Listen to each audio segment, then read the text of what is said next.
You, John Fitzgerald Kennedy, do solemnly swear. I, John Fitzgerald Kennedy, do solemnly swear. That you will faithfully execute the office of President of the United States. That I will faithfully execute the office of President of the United States. And will, to the best of your ability. And will, to the best of my ability. Preserve, protect, and defend the Constitution of the United States. Preserve, protect, and defend the Constitution of the United States. So help you God. So help me God.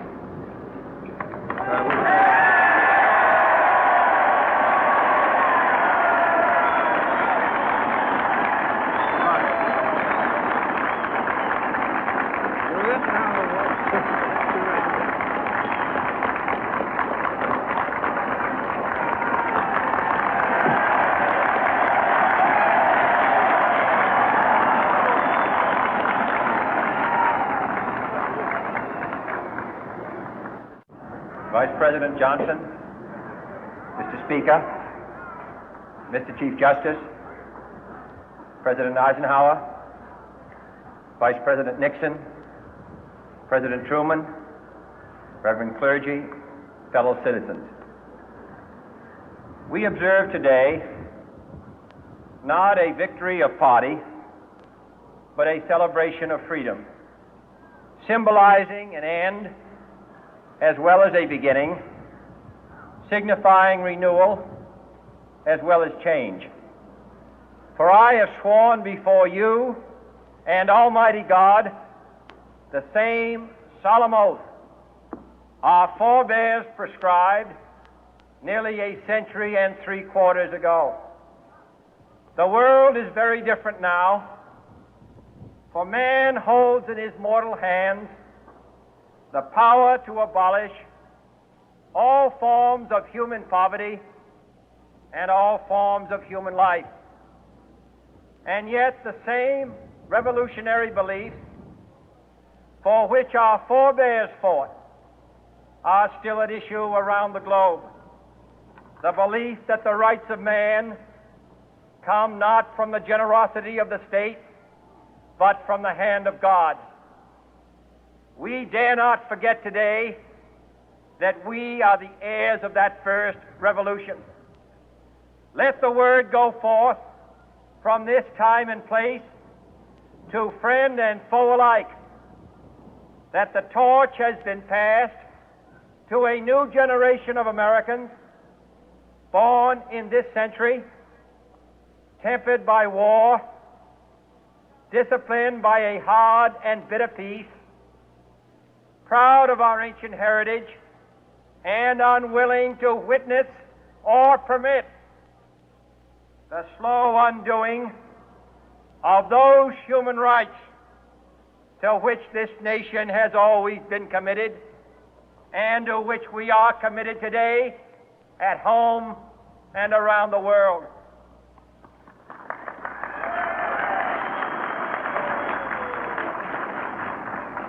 Let every nation know, whether it wishes us well or ill, that we shall pay any price, bear any burden, meet any hardship, support any friend, oppose any foe to assure the survival and the success of liberty.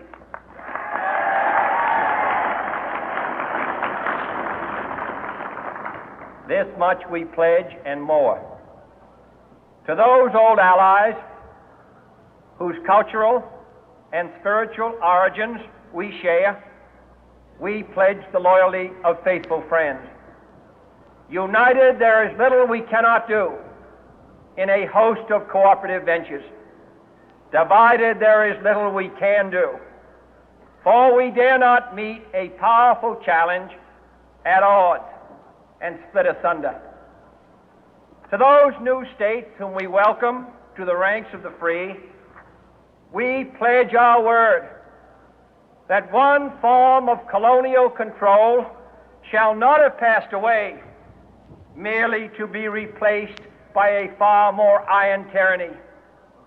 We shall not always expect to find them supporting our view, but we shall always hope to find them strongly supporting their own freedom, and to remember that in the past, those who foolishly sought power by riding the back of the tiger ended up inside.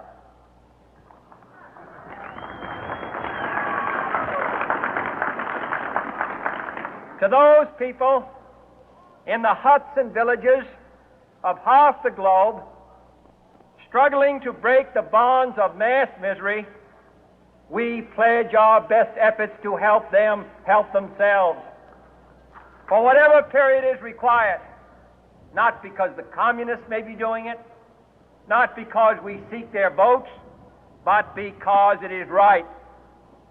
If a free society cannot help the many who are poor, it cannot save the few who are rich.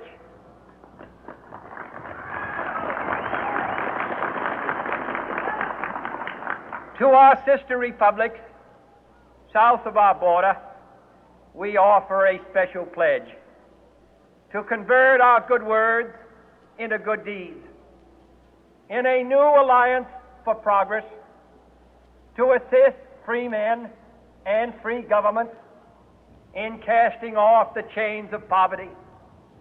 But this peaceful revolution of hope cannot become the prey of hostile powers.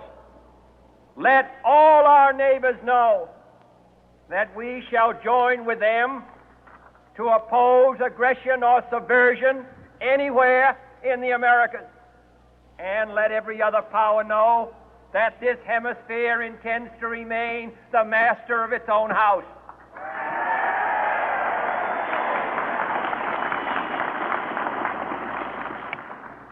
To that World Assembly of Sovereign States, the United Nations, our last best hope, in an age where the instruments of war have far outpaced the instruments of peace, we renew our pledge of support to prevent it from becoming merely a forum for invective, to strengthen its shield of the new and the weak, and to enlarge the area in which its writ may run.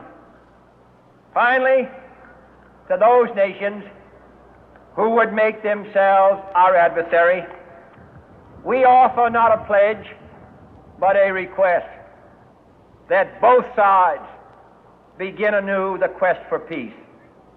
Before the dark powers of destruction, unleashed by science, engulf all humanity in planned or accidental self-destruction, we dare not tempt them with weakness, for only when our arms are sufficient beyond doubt can we be certain beyond doubt that they will never be employed. But neither can two great and powerful groups of nations take comfort from our present course, both sides overburdened by the cost of modern weapons, both rightly alarmed by the steady spread of the deadly atom, yet both racing to alter that uncertain balance of terror that stays the hand of mankind's final war. So let us begin anew, remembering on both sides that civility is not a sign of weakness, and sincerity is always subject to proof. Let us never negotiate out of fear, but let us never fear to negotiate.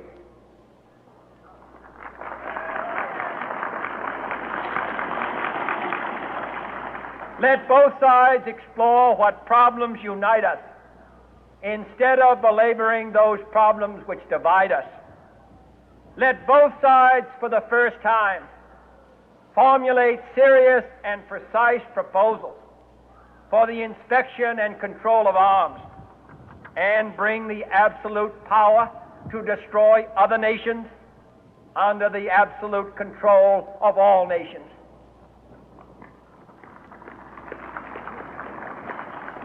Let both sides seek to invoke the wonders of science instead of its terrors. Together, let us explore the stars, conquer the deserts, eradicate disease, tap the ocean depth, and encourage the arts and commerce. Let both sides unite to heed in all corners of the earth the command of Isaiah to undo the heavy burden and let the oppressed go free. And if a beachhead of cooperation may push back the jungle of suspicion, let both sides join in creating a new endeavor, not a new balance of power, but a new world of law, where the strong are just and the weak secure and the peace preserved. All this will not be finished in the first 100 days, nor will it be finished in the first 1,000 days, nor in the life of this administration, nor even perhaps in our lifetime on this planet. But let us begin.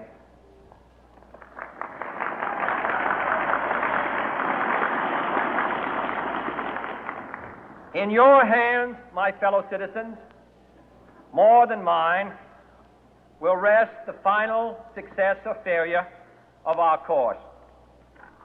Since this country was founded, each generation of Americans has been summoned to give testimony to its national loyalty. The graves of young Americans who answered the call to service surround the globe. Now the trumpet summons us again, not as a call to bear arms, though arms we need, not as a call to battle, though in battle we are, but a call to bear the burden of a long twilight struggle, year in and year out, rejoicing in hope, patient in tribulation, a struggle against the common enemies of man, tyranny, poverty, disease, and war itself. Can we forge against these enemies a grand and global alliance, north and south, east and west, that can assure a more fruitful life for all mankind? Will you join in that historic effort?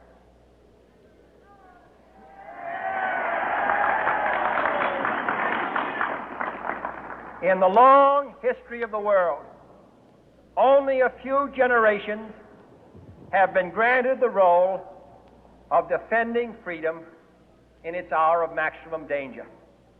I do not shrink from this responsibility. I welcome it.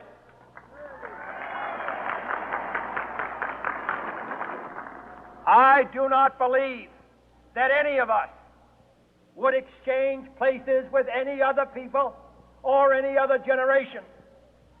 The energy, the faith, the devotion which we bring to this endeavor will light our country and all who serve it. And the glow from that fire can truly light the world. And so, my fellow Americans, ask not what your country can do for you. Ask what you can do for your country.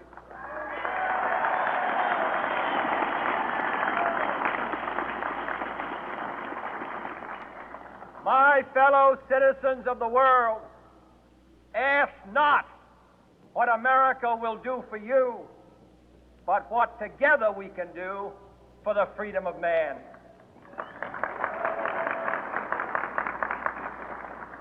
Finally, whether you are citizens of America or citizens of the world, ask of us here the same high standards of strength and sacrifice which we ask of you. With a good conscience, our only sure reward, with history the final judge of our deeds, let us go forth to lead the land we love, asking His blessing and His help, but knowing that here on earth God's work must truly be our own.